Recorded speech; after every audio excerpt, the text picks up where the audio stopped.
안녕하세요. 단칼입니다. 이동평균선 세 번째 시간입니다. 전 시간까지 설명드린 이평선의 기본 원리는 바로 그랜빌이라고 하는 분이 처음으로 확립을 해 놓은 겁니다. 그래서 그것을 간단히 정리해 보도록 하죠. 첫 번째는 이평선의 방향성 그리고 교차 분석을 이용한 매매법입니다. 상승하던 중장기 이평선의 기울기가 완만해지고 이후 주가가 그 이평선을 하락 돌파하는 시점, 우리는 여기를 숨막힘이다 그렇게 배웠습니다. 이 시점이 매도를 취해야 할 곳입니다. 즉 그 전까지는 이렇게 상승하던 120MA의 기울기가 서서히 둔화되기 시작하면서 20MA나 주가가 이것을 하락 붕괴시키는 지점, 바로 여기에서 매도를 하게 되는 것이죠. 다음으로 중장기 이평선의 기울기가 급격한 하락을 보이고 있습니다. 이때 실전에서 보게 되면은 단기적으로 주가가 이 120MA 위로 살짝 올라오는 경우도 아주 많습니다. 그러나 이것은 일시적인 현상이죠. 주된 추세가 하락 방향으로 꺾이기 때문에 이것은 이제 헛개비로 봐야 합니다. 큰 하락 추세를 벗어나기 어렵다는 얘기죠. 이렇게 120MA의 기울기가 급격해지면은 본전 매물이 폭포수처럼 쏟아집니다. 따라서 이 부분은 반등을 이용을 해서 빠져나오는 시점이지 용감하게 매수를 할 때가 아닙니다. 따라서 주가는 기존의 추세를 지속하려는 관성의 법칙에 의해서 계속 하락하게 되는 겁니다. 따라서 초보자들은 이러한 지점에서 많이 실수를 합니다. 단기간에 올라가는 것 같으니까 매수를 한다는 거죠. 주의하셔야 합니다. 자, 그 다음 이 그림은 금방 이해가 가실 겁니다.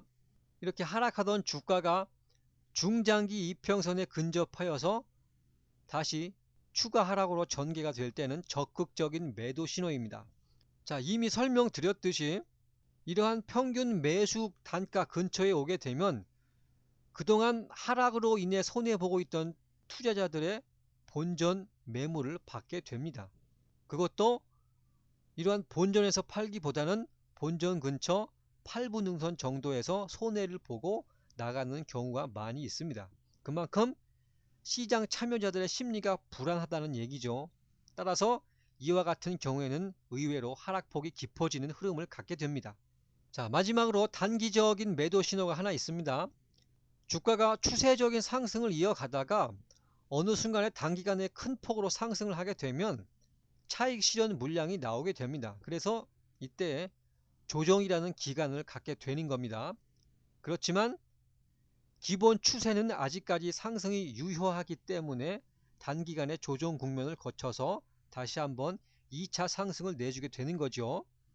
즉 주가라는 것이 이평선과 거리가 멀어지게 되면 다시 돌아오려는 속성을 갖고 있습니다. 그러면서 밀집했다가 분산되고 다시 모였다가 퍼져나가는 진동을 반복하게 되는 겁니다.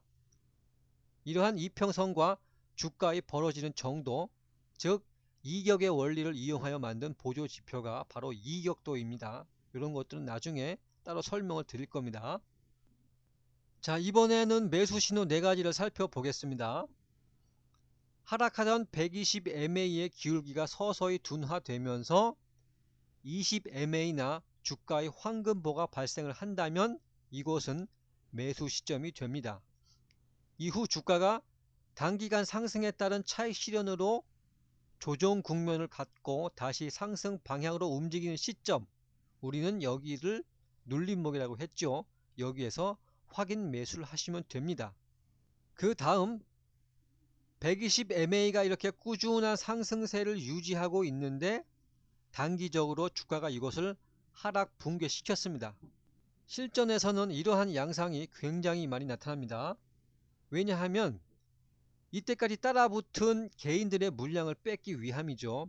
동시에 이렇게 단기간 상승에 따른 차익도 실현하면서 속도 조절을 하는 겁니다. 이렇게 흔들기가 진행이 되면 개인들은 이러한 곳에서 세력들에게 물량을 뺏깁니다. 바로 이러한 부분이 초보자들이 잘 안되는 것이죠.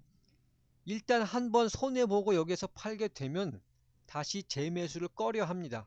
한번 되었으니까 선뜻 손이 나가지 않는 거죠. 그러나 반대로 한번 생각해 보십시오.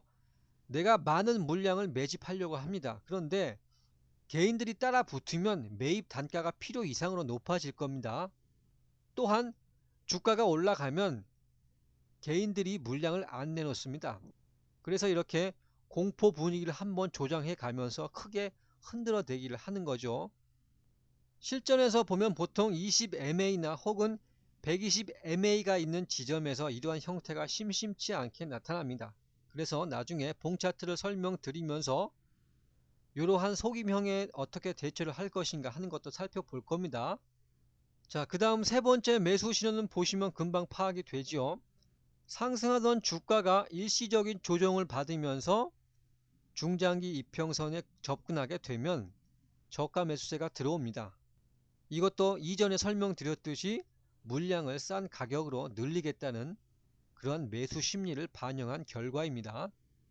매수 심리가 우월하기 때문에 평균 매수 가격에 접근하기도 전에, 바꿔 말하면 주가가 20이나 120MA에 걸치기도 전에 다시 한번 큰 폭의 상승을 시현하게 되는 겁니다. 마지막으로 하락하던 주가와 이평선의 거리가 멀어지게 되면은 다시 돌아오려는 속성에 의해서 단기간에 반등을 내주게 되는데, 이럴 때가 단기적인 매수 신호다 하는 거죠. 그런데 실전에서 초보자들이 늘상 속는 게 바로 이겁니다. 이처럼 하락 중에 반등의 때가 오면 이런 때에 의외로 용감하게 매수를 감행을 합니다. 왜 그럴까요? 쉽게 말해서 하락하면은 주가가 싸 보인다는 겁니다. 그래서 단기적인 매수세가 유입이 되면서 반짝 솟구쳤다가 다시 하락 파동을 이어가게 되는 거죠. 다시 말해서 평균 매수 단가에 접근하게 되면은 본전 매물을 받는다는 얘기죠. 주가는 한번 상승하기 시작하면 우리가 상상할 수 없을 만큼 크게 오르기도 합니다. 또 한번 하락의 각을 잡게 되면 지겨울 만큼 빠지기도 합니다.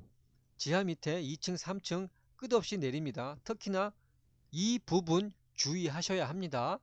자, 그래서 여기까지 살펴본 이평선의 개념을 딱 집어서 도식화를 하게 되면은, 첫째, 매수와 매도의 기준은 120MA가 된다. 즉 장기 이평선의 방향성에 따라서 1차적인 매매를 달리한다는 것이죠. 이렇게 120MA가 상승 방향으로 전개가 되어야만 매수 시점을 잡는 겁니다. 두 번째, 진입과 후퇴는 20MA를 기준으로 삼는다. 즉 120MA가 서서히 상승 전환되면서 20MA가 황금볼을 내줄 때 입질 매수를 한다. 세 번째, 황금보 이후에 상승하던 주가가 단기적인 조정을 맞고 다시 2차 상승을 해줄 때 이러한 눌림목 시점에서 확인 매수를 한다. 그래야만 이후로 완전한 정배열 국면이 진행이 되면서 안정적으로 주가가 상승하니까 수익을 낼 수가 있습니다. 자, 네 번째, 상승하던 주가는 이렇게 중간중간에 조정 국면을 맞게 됩니다.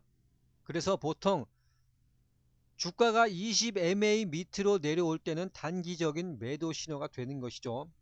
특별한 이유가 없는 한 그것이 곧 조정 국면의 신호입니다. 그래서 20MA 아래로 내려온 주가는 대부분 120MA가 있는 지점까지 하락하는 것이 일반적입니다. 따라서 이 하락 국면을 벗어나기 전까지는 관망을 합니다. 이후 120MA의 지지 여부를 확인할 때까지는 매매를 유보한다는 거죠. 그래 놓고 주가가 120MA의 지지를 받고 다시 상승 전환되면 여기서 재매수를 하시면 됩니다. 만약 여기에서 지지를 실패하고 120MA마저 하락 붕괴시키고 하락을 하게 된다면 그때는 이제 숨막힘이 발생되는 최초의 신호가 될 겁니다. 그러면서 좀 더 진행이 되면서는 완전히 역별로 진행이 되겠죠. 그리고 결국에는 120MA의 방향성마저 하락 방향으로 꺾이게 되는 겁니다. 그러니까 하락이 진행될 때는 쳐다보지 마세요. 우리는 정배열 국면에서만 매수를 하고 역배열로 진행이 되면 완전히 청산을 하고 쉬는 겁니다.